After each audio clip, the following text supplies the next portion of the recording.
In all of my years in this field, and after hundreds of investigations, I don't get nervous, feel any fear, and am generally desensitized. Out of all of those investigations, there has been one place that rekindles all of those feelings. It has been one of the most well-documented cases in America. Some believe the forces to be demonic in nature. It will be the first visit for the FSP team and a return visit for myself to the Sallie house in Atchison, Kansas.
Atchison is said to be one of the most haunted towns in the country.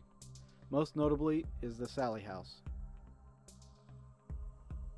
Although there hasn't been much tragedy, the spirits of the house have definitely made themselves known. When we arrived, we met with paranormal investigators and tour guides, Denise and Ron Pridemore.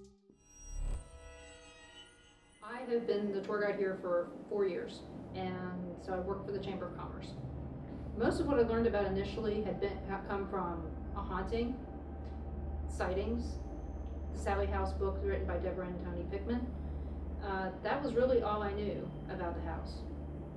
I thought it was much further away than where it was. I never made it up here. So once we got up here, it was like, I need to find out more, because I walked in the door and I was like, all this stuff can't be true. But surprisingly, 99% of it was true. Of course, you had to start doing research for the tour guide. No, actually, no. They gave me a script and said, go with this. What kind of information is in the script? In the script is that there was a doctor that lived in the house that was brought a child at night that was sick. Upon observation, the doctor decided that the child had an appendix about ready to burst. So he decided to do a emergency appendectomy right here in this dining room. And that's the first part of the script that they give us about the actual history of the house. And that he botched the appendectomy and she died. And when the little girl died, the last thing she saw was a man, and she hated men. And that's why the people got lashed out at that were men here got scratched and other things. And the other things they told us about the house were things from Deborah Pickman's book. They also told us that somebody had fallen down the basement stairs and died, that there was all these spirits related to the house. And I said, how? So that's how I got into the research, was how. I want to know why. I'm a fact person, I need to know facts. I discovered that a doctor did live in this house, and there is no proof of any little girl coming here for an appendectomy. There's nothing in the papers, there's nothing in the history anywhere to prove it. And one of the things that I find odd is that if it did happen, it would have had to have happened between 1894 and 1905. Because of the fact that the doctor became a doctor in 1894, and he moved out of this house in 1905. He actually moved to the house next door in 1905 with his wife and soon-to-be child, and she was pregnant, and so he lived next door in 1905. But in 1913, he was elected mayor. If somebody had killed my kid, I would have said something when he was elected, when he was running for mayor. And then not only that, in this time frame, Agnes Finney lived in the house with the doctor and his mother and her husband, William True. And at some point in time, in like 1904, Dr. Finney had gotten married and his wife was here. And they suspect that this surgery was supposed to have happened in 1905. And there would have been at least 4 witnesses, including, and then you include the mother, that's 5 witnesses plus the doctor. People talk. That right there, women can't keep secrets. And how many people do you know can keep a secret? I don't know, how many people can keep a secret that aren't dead? 0. In the 1990s, a family moved into the home. It wasn't long until things started happening. Tony Pickman would repeatedly receive scratches on his body from unknown forces. His mentality was affected to the point in which he had thoughts of killing his wife, Deborah. At times, candles would melt along with TV remotes, and plants around the house would die. Tony also had dreams of a little girl named Sallie. They were so vivid that he even sketched her out from the dreams. When the show's sightings came to visit the home, they witnessed the scratches appear firsthand. The Pickman story spread, and more people became interested. Well, the very first psychic that was nationally known that came to the house was Peter James. And one of the things that he said was there was a portal in the house. And I've been told by other people who met him, and from what I saw in sightings, that it was in this area of the house. It wasn't just in the basement. It goes all the way through the house. This claim is substantiated by Christopher Moon and Paulette Huff, which is his mother, and it was substantiated by Amy Allen from the Dead Files. She came here long before she was very famous on TV. And let's see, who else? Oh, Robbie Thomas, who's getting ready to have his new TV show out.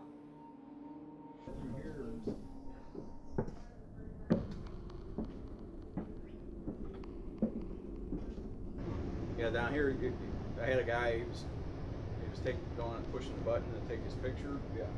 And nothing would happen. And he goes, I'm pushing this, and his wife had the same phone. Well, hers, she would push the button, and it flashed like 3 or 4 times, and then every picture was this black. Oh wow. And she goes, well, mine's working, I think. And she goes, why is this solid black? And I was like, well, it just happens. You know what I'm gonna do while we're down here? Since you're saying you have issues with like phones and stuff, I'm gonna take a few pics, and then later on in the night, I'm gonna try the same thing, see if we have any reoccurring device issues or anything like that. But after that happened, I kind of believe the portal theory.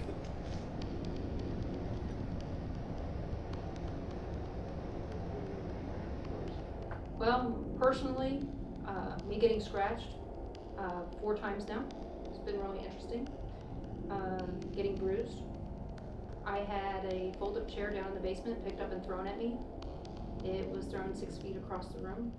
So it wasn't like it was folded up and it fell. It was projected at me. This chair was leaned up against the wall like this, and I'm over here cleaning up the dead wasps.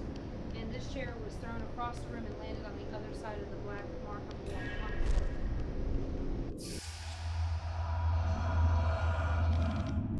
wall. A lot of people affiliate Sallie Isabel Hall to the house, but upon recent research, her address is actually affiliated with 2 different locations.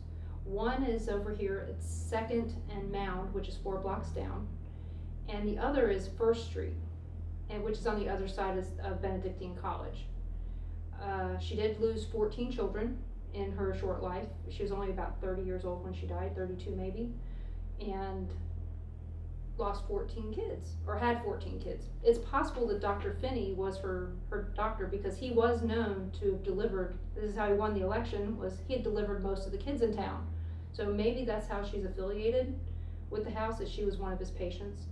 But other than that, I can't find anything that says that this actual surgery happened in this house. There were 4 deaths in this house. In 1872, MC Finney died here. He was the man who built the house. About 18 months later, his son died. His name was Richard Edwin Finney, and MC Finney's wife was pregnant when he died, so he never got to meet Richard Edwin. And then, not long after that, same year actually as Richard Edwin died, Mr. Finney, MC Finney's father-in-law died. All 3 of their funerals were right here in this dining room. There was another funeral in the house in 1900, and that was James Finney, the son. He didn't die here, but his funeral was here. And then the next recorded death in the house was in 1939, and it was Agnes Finney True. She died, she's 72 years old.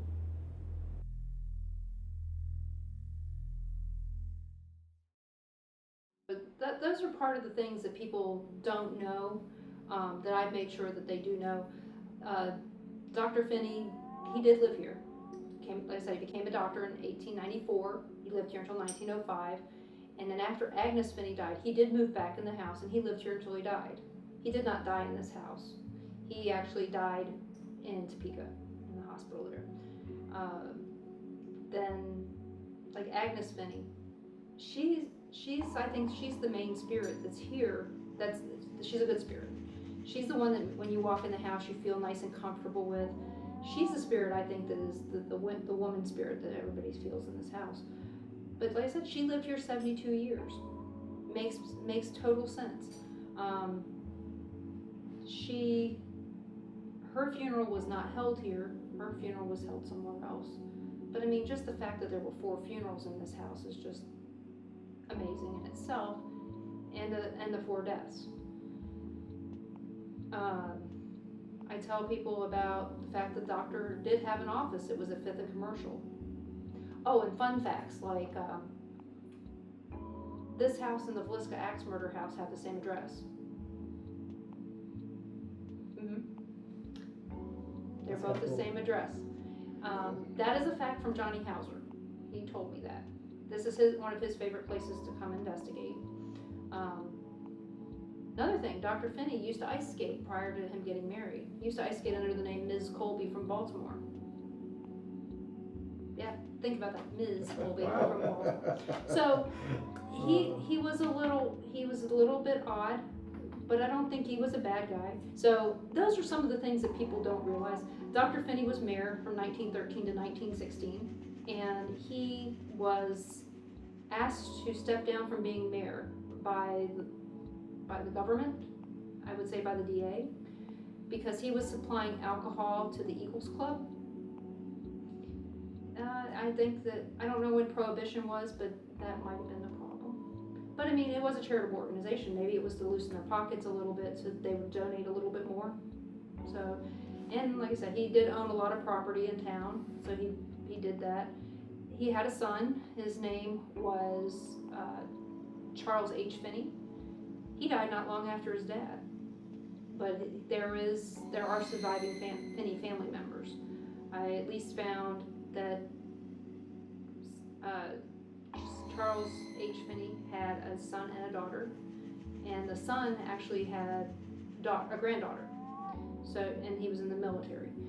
Can't find anything more than that right now, but that's what I found. And like I said, I've told you guys about Sallie Isabel Hall. I did find a obituary for a little Bessie Howe. She matches the description of the little girl that Tony drew a picture of. She lived about 5 blocks from here. She died in 1879 though, but her description matches that of what Tony drew. Does that go back to the fact that we have multiple psychics saying that there's a portal in this house, like right here through the house? Could she have been drawn here through this portal and was here all along and just nobody ever noticed it? Don't know. So that's one of the strange things that we can't explain. Why is it haunted? But what I always tell everybody is, if you really want to know about the hauntings, the Pickmans, they wrote all about it, and I believe what they wrote. We also have spirit cats in the house. I don't know if you've ever experienced them, but they'll rub up against your legs. And there are two places in the book where Tony talks about the cats and how they well, Deborah talks about the cat in the beginning of the book, and then Tony talks about a cat later on in the book. There is some benign activity and there's malevolent activity. The malevolent activity, if I could tell you when it was going to happen, I'd run from the house. But it happens, and there's not a whole lot you can do about it. The benign activity is actually very fun. We have a spirit here that he likes to interact with the children and an adult, kind of afraid of men. We have, like I said, Agnes Finney, she's here. She likes to hang around with the ladies and hold their hands and talk to them, and so we have a lot of fun with her. We have another spirit here that he can show up anywhere in the house, but it seems like he's happier in the basement than he is anywhere else. He doesn't always present itself as a he. It can be what it wants. When I hear it, it sounds like a him. He's very loud, obnoxious. He tends to laugh a lot because he doesn't think we understand him. And I'm starting to sound crazy. So, but he is. Let me ask you this. Would you consider anything in here to be of a demonic nature? I believe that the one that's been scratching me and all that other stuff, I believe that it's demonic. I've had other people claim that as well. I don't know about other people, but I know that every time that certain people have been in the house, the activity's gotten worse, and it takes a long time for it to get better. Does it ever get worse whenever there's religious paraphernalia in the home? There's religious paraphernalia here anyway. I think it just depends on where you take it. There's been times where there's been holy water in the house and it evaporates from the bottle with the bottle closed. How does that happen? We've got crosses throughout the house in different places. I mean, just because it's in a cabinet doesn't mean it's not here. I mean, got a Bible right behind me. So we haven't had any. The things in the middle, right in the middle of it. I can't see it. Yeah, I don't think it makes it worse. I just think that trying to calm it down makes it mad. We have a picture that somebody shared with us of something in the bedroom upstairs in the nursery where suddenly you can see it sitting there, and the next picture you can see a shadow under it. Kind of interesting on that. We've had multiple people come to us and tell us that their hair got pulled, that they got scratched, and then by the time they got the picture taken, the scratch had disappeared. I mean, 3 or 4 people saw the scratch and just couldn't get the picture taken fast enough. Physically getting scratched, that happened during 2 different investigations. I got scratched 3 times. Batteries get drained real fast, and your cameras, your phones, things like that, get ready for a lot of activity. Something's gonna happen.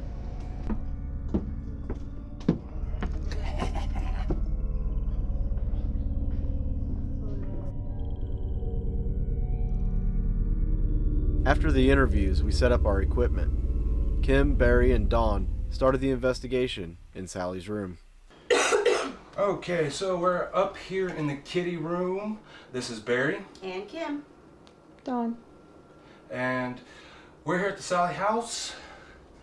If there's anyone that may be here who would like to speak with us or tell us a nice little story, please come join us up in the kitty room.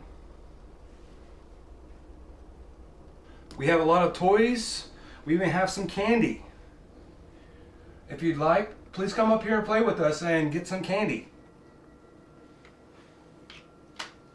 That was me. Flashlight. Okay. So what I'm going to go ahead and do right now is I'm going to be using this little box. You see it's got these little lights. It's a K2 meter. It measures EMF, So if any kind of energy comes in contact with this device, it will actually change color all the way up till red, which is of course its highest setting of reading those EMFs. I'm gonna actually set this guy right down here where the kitty toys are. I think that's actually set that on the candy, I think. No, Nope, it's on a toy. Right near the candy on the toy.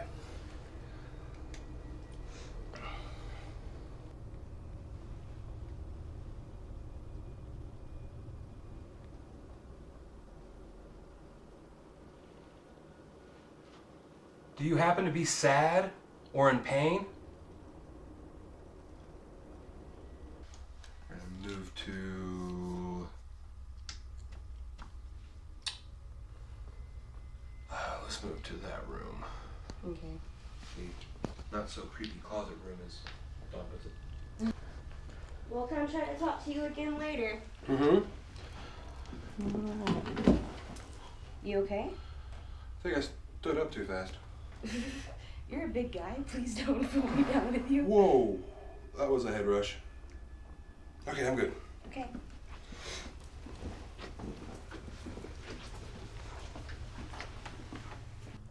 If you could, come into this room, and the light that's in here will allow us to see your shadow.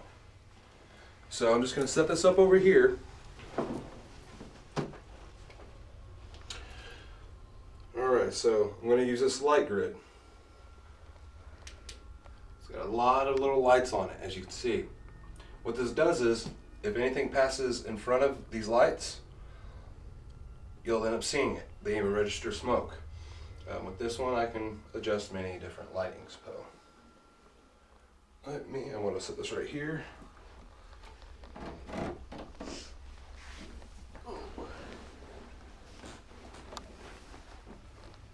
There we go.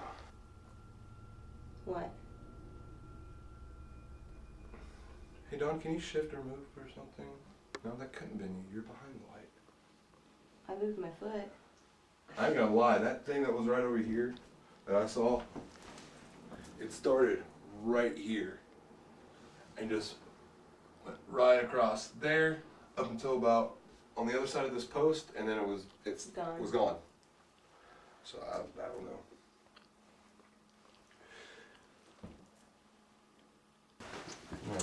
Doesn't look like anybody's moved yet. With no further activity, the team moved to the basement.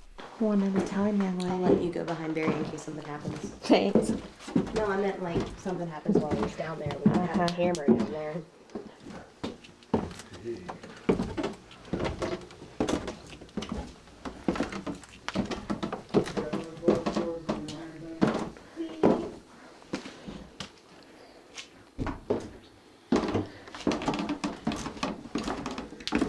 I love being short sometimes when we're in these places. Because when you guys have Yeah, to Barry, watch your head this Don't time, Yeah, because I that'll know. slice it. Yeah, this one sliced the floor out of me. So I vote we move these chairs right in front of it. Alright, so we just got done with upstairs, the second floor. We have moved down here to the basement, and this is Barry. Kim? Dawn. And we're looking for anyone down here who may have had experience with the pentagram down on this floor.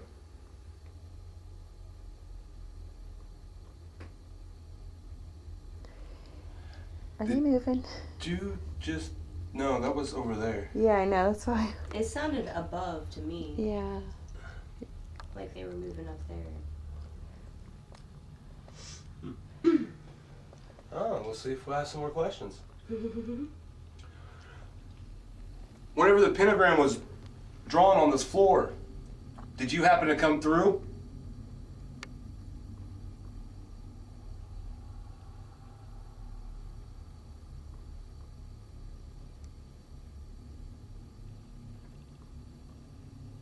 That was my stomach. Okay, cool. I heard the bubble, but then I heard the little ding. I'm like, what the hell? My stomach just did the bubble. Oh. Okay. Interesting. Yeah, I heard like a little, after the bubble, I heard it.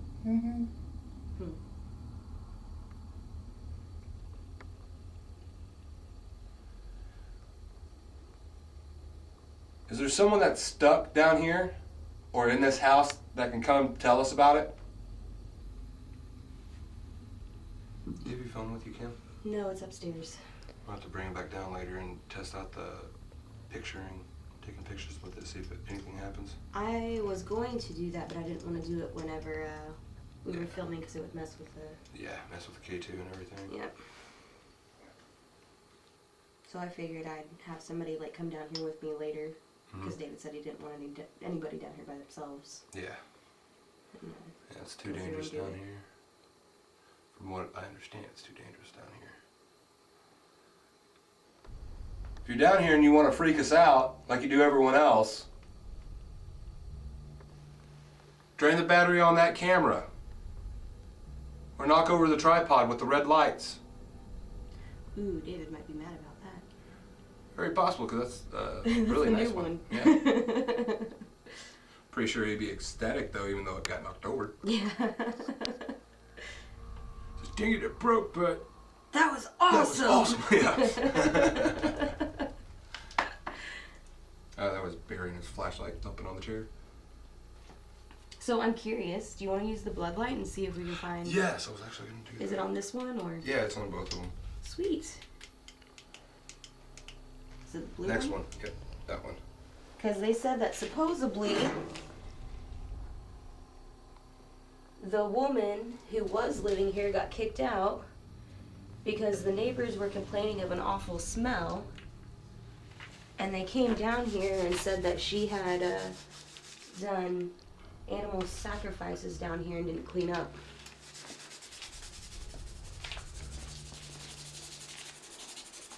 Well, You finding some? finding something that's not coming up. That's red, stuck in the floor.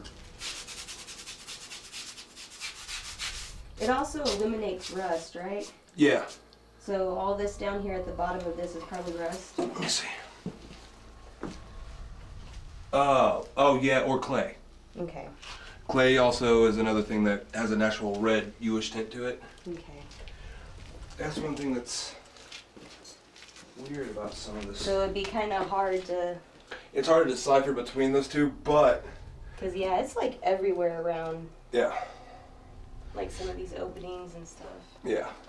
That's the only thing about this light is it really brightens up anything that has like a reddish tint to it. But you can decipher between the two. As you see, like this clay, it has like more of like a reddish, brownish hue, as opposed to blood, which projects pretty bright, like a pretty bright red. And that's one thing. Let's see. Yeah, there's like so much of it on this floor that... Yeah.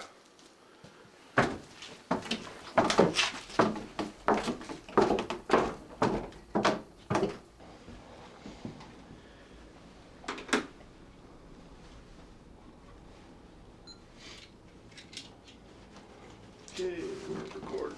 Set this over on the bed. Should put it down here in the toys. It's a weird thing. This is actually the room that I took that picture with. And then I was like standing right about here. And I snapped that picture and seen the girl in that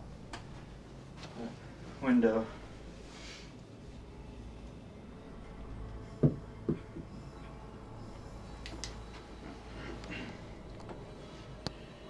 Anyway, this is John This is David. Barry. doing an EVP session. And we are in the first bedroom. Where all the toys are at. Sallie house. Let me check some of this stuff out.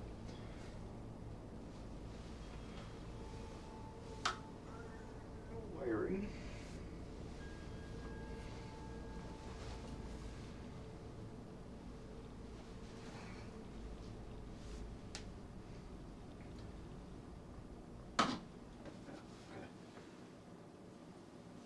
That's the problem when you got like car lights coming by, blind you, and then you see all this as like one piece. Sit down too, because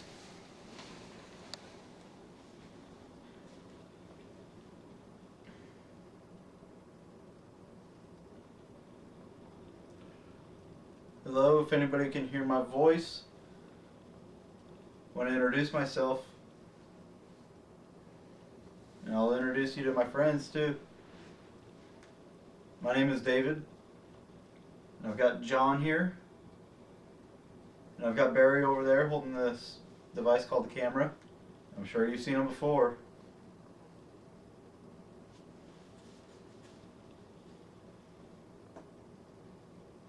I have two more friends downstairs. One's name's Kim, one's Dawn.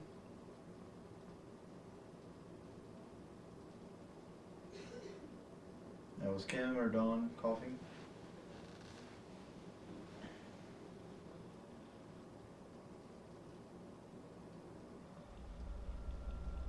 Which one of these toys is your favorite?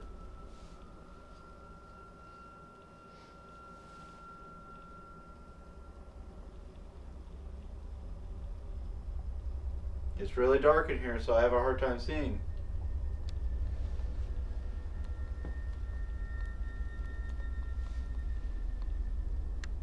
Can you move your favorite toy?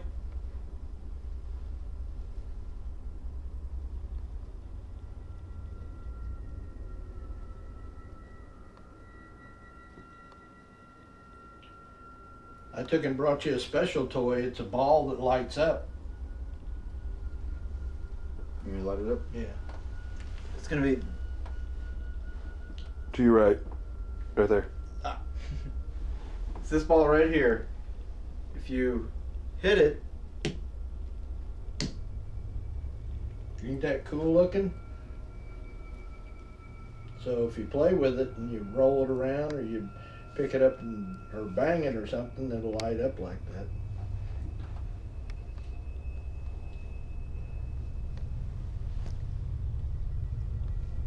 They say you can, they've had you roll the ball around on the floor. At this point, our camera's audio began to mess up. The most likely cause is a mechanical flaw within the camera, but it's worth noting that this is the only time this has happened before or since.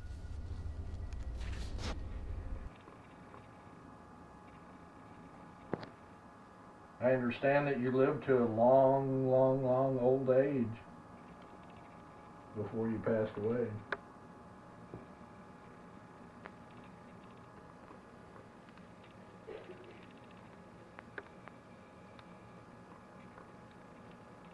Can you tell me how many children you had?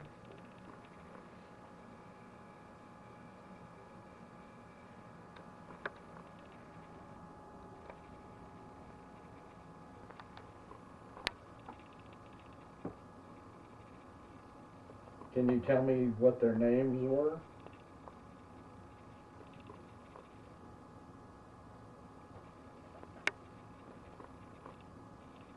I've got this ball right here. I'm gonna roll it out there. Okay? Hey, squeaking. I'm gonna roll it out there for you. If there's anybody here, I want you to roll it back to me, okay? There it goes. Oops. Just hit that door. Hang on a second. Let's try that again. Going into the other room. Can you roll that back here? Make sure that thing's off.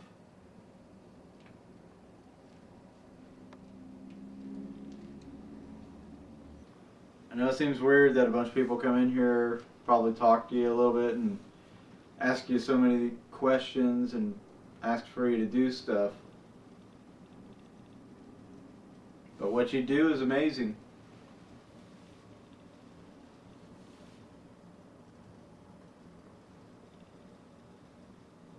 I know it seems like little things, but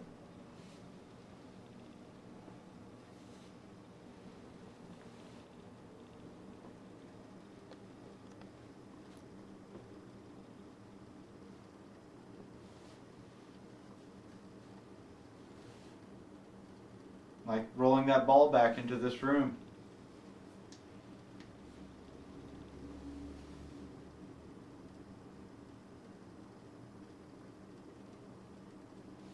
Or possibly this thing right here that's got the green light. I know you've seen it before. If you come and light up the rest of the lights on there. Can you do that? That's something we can see.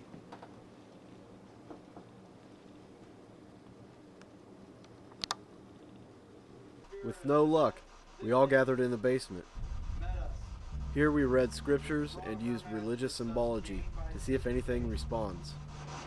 The same followed Paul and us and cried, saying, "These men are servants of the..." Upon taking a break, something happens with Barry that I have witnessed happening to 2 other investigators from my last visit.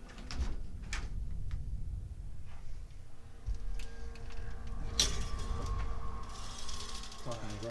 Huh? Talk to me. What's going on? Sick to my stomach. Feel like tightening inside my gut.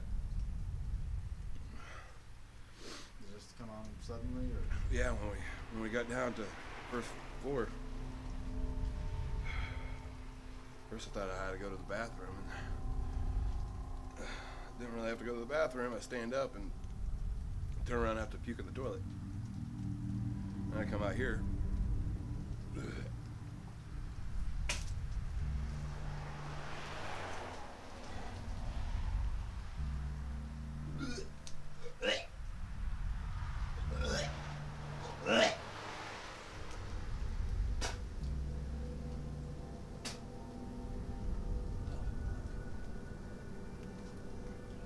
Come out towards the street.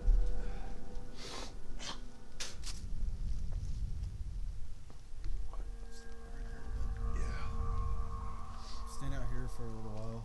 Or go sit in the car or something, maybe. Because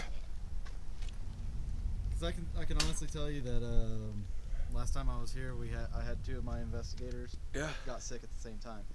Are you serious? Physically ill. Suck around.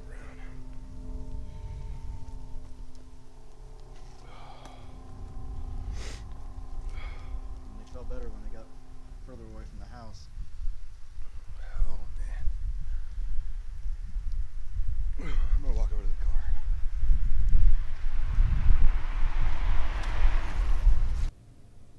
So as soon as we got done investigating, Barry got sick. I'm not sure what started it, but he ended up throwing up in the bathroom. Also threw up outside. He's standing away from the house right now to see if that makes it better. If it does, we have an idea of what happened, but we're not sure at this point. So we'll just have to take it as it comes. With Barry feeling better, we pushed on. One thing in this basement that we found pertains to this bar right here, that there is a little bit of an EMF coming through. So when people are down here, if they're hypersensitive to the EMF, it's going to affect them. And it's going to affect the way that they think and perceive things. We're not sure if this is the case all the time, of course, but it's definitely worth noting. That thing's gonna put off a lot. This. Yeah. Look at this. This is why I was feeling a little awkward sitting in front of this. This shit is pinned right through here. Wow. That's insane. There's your vortex. Oh God, yeah. Of course, I think they were saying it was back there though. But still, I mean. Which reminds me.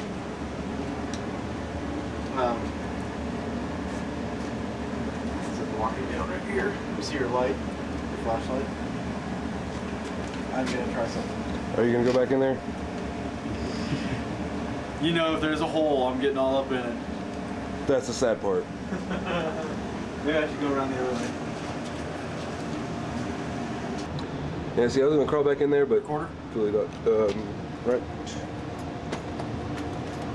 There it is. Oh, that thing goes all the way right through here. Maybe the vortex is in here. I need to yeah, there, yeah. Maybe. Who knows? A lot of wow. Yeah, that is a lot of EMF on that thing already. Yeah, I mean that's about 10 to 20 milligauss right there. David and Barry were in the basement, Sallie house. Just a little after 12 midnight, and crawling into a hole. Shall I back there for a minute? Yep, yep.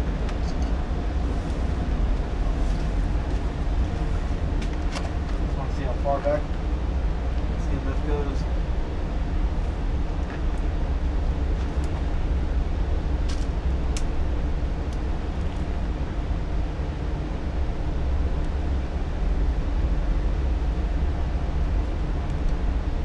That just comes out to right about here.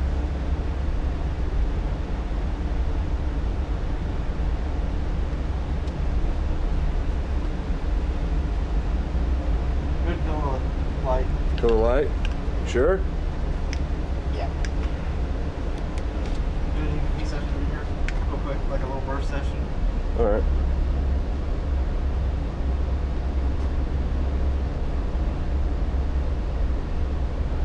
If there's anybody here,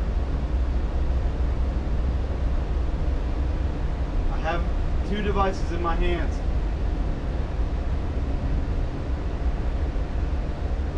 This one detects energy. I feel weird in here, man. Do you? I do.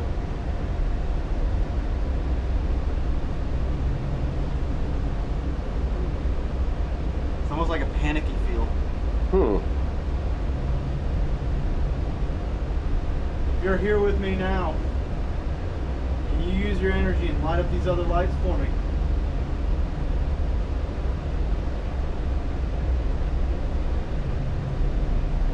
Pretty overwhelming.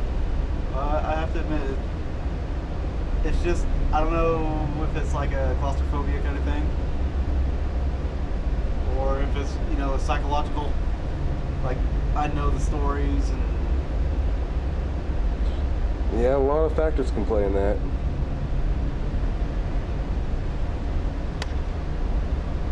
can you say your name into this recorder?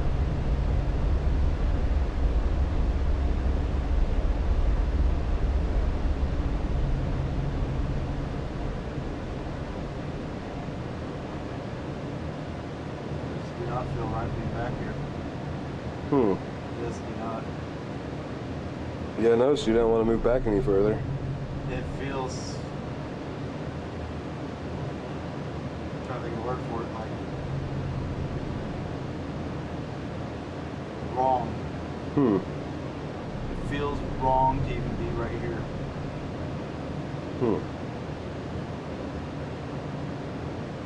That got me excited. I kind of want to go up in there. You want it?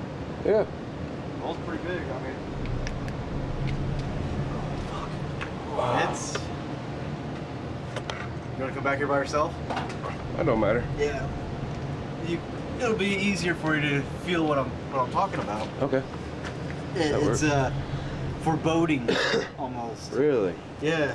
Like I said, I don't know if it's psychological because I know stuff or what, but actually let me hold this and take this.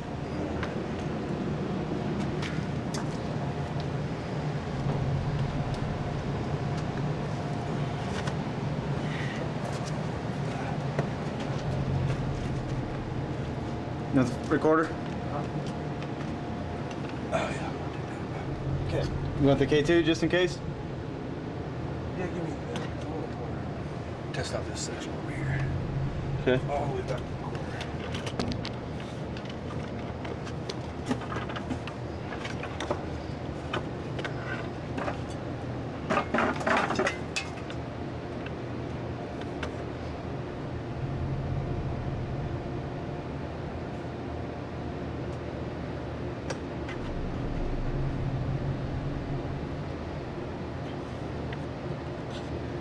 Feel kind of short of breath up in here. Yep. Kind of lightheaded. But I don't see any EMF fields that could cause that. Yeah, it's all just one board green all around here.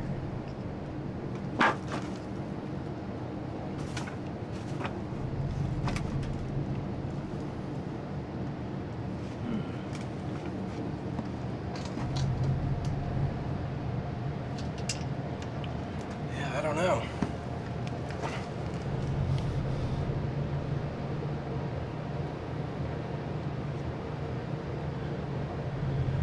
Yeah,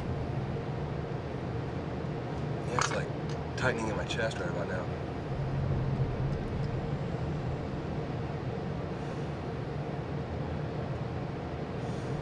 I don't know. I don't really have much of a unsettling feeling as much as hard to breathe, tightening of the chest, just very odd. Is there anything here next to the supposed portal that may want to come and say hi? Maybe chuck one of these rocks across the room?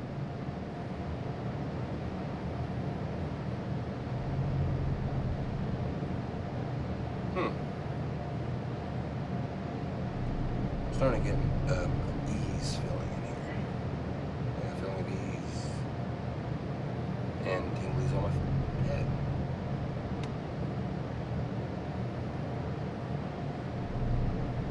Do you know who I am? Oh, that was back here. That wasn't you? No, I got both hands on the tripod. Well, I didn't know if you bumped into anything behind you or on the That floor. sounded back here. Huh. Yeah. I like that. Come on out here, buddy. Come talk to me. I want to know your stance on God. If that isn't just talking something. He's in there?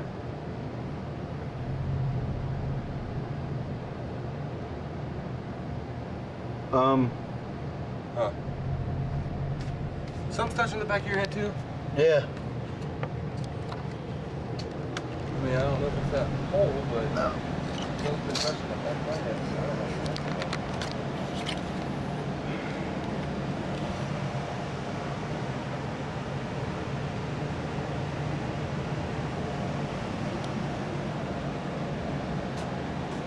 There's the pipe there. But it wasn't a pipe.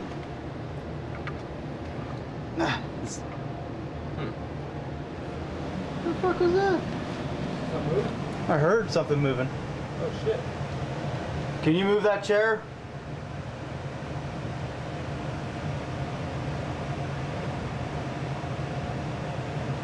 Okay, camera focus, thank you. Can you move it? Turn it.